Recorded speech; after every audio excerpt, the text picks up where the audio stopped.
Today's episode is the piece of work Lovecraft is perhaps most famous for.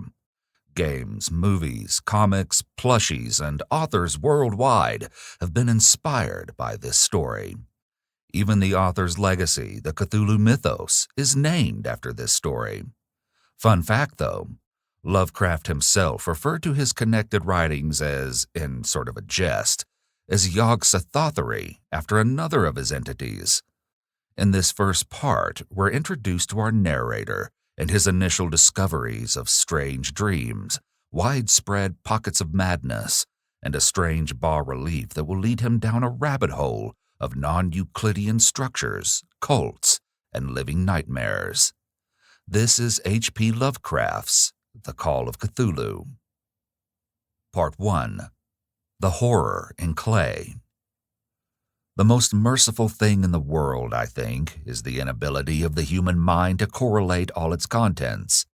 We live on a placid island of ignorance in the midst of black seas of infinity, and it was not meant that we should voyage far. The sciences, each straining in its own direction, have hitherto harmed us little, but someday the piecing together of dissociated knowledge will open such terrifying vistas of reality and of our frightful position therein, that we shall either go mad from the revelation or flee from the deadly light into the peace and safety of a new dark age. Theosophists have guessed at the awesome grandeur of the cosmic cycle, wherein our world and human race form transient incidents. They've hinted at strange survivals in terms which would freeze the blood, if not masked by a bland optimism. But it's not from them that there came the single glimpse of forbidden eons, which chills me when I think of it, and maddens me when I dream of it. That glimpse, like all dread glimpses of truth, flashed out from an accidental piecing together of separated things. In this case, an old newspaper item in the notes of a dead professor. I hope that no one else will accomplish this piecing out. Certainly, if I live, I shall never knowingly supply a link in so hideous a chain.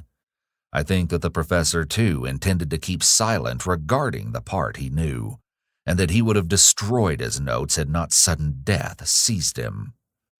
My knowledge of the thing began in the winter of 1926-27, with the death of my granduncle, George Gamble Angel, Professor Emeritus of Semitic Languages in Brown University, Providence, Rhode Island. Professor Angel was widely known as an authority on ancient inscriptions and had frequently been resorted to by the heads of prominent museums, so that his passing at the age of 92 may be recalled by many. Locally, interest was intensified by the obscurity of the cause of death. The professor had been stricken whilst returning from the Newport boat, falling suddenly, as witnesses said, after having been jostled by a nautical-looking person who had come from one of the queer, dark courts of the precipitous hillside, which formed a shortcut from the waterfront to the deceased's home in William Street. Physicians were unable to find any visible disorder, but concluded after perplexed debate that some obscure lesion of the heart, induced by the brisk ascent of so steep a hill by so elderly a man, was responsible for the end. At the time I saw no reason to dissent from this dictum, but latterly I'm inclined to wonder, and more than wonder. As my granduncle's heir and executor, for he died a childless widower, I was expected to go over his papers with some thoroughness, and for that purpose moved his entire set of files and boxes to my quarters in Boston. Much of the material which I correlated will be later published by the American Archaeological Society, but there was one box which I found exceedingly puzzling, and which I felt much averse from showing to other eyes. It had been locked, and I didn't find the key till it occurred to me to examine the personal ring which the professor carried always in his pocket. Then, indeed, I succeeded in opening it, but when I did so, seemed only to be confronted by a greater and more closely locked barrier. For what could be the meaning of the queer clay bas-relief and the disjointed jottings, ramblings, and cuttings which I found? Had my uncle in his latter years become credulous of the most superficial impostures? I resolved to search out the eccentric sculptor responsible for this apparent disturbance of an old man's peace of mind. To be continued in Part 2, The Tale of Inspector Legrasse.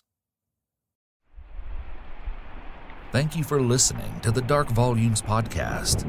Please spread the word. Madness does love company, and we'll talk again soon.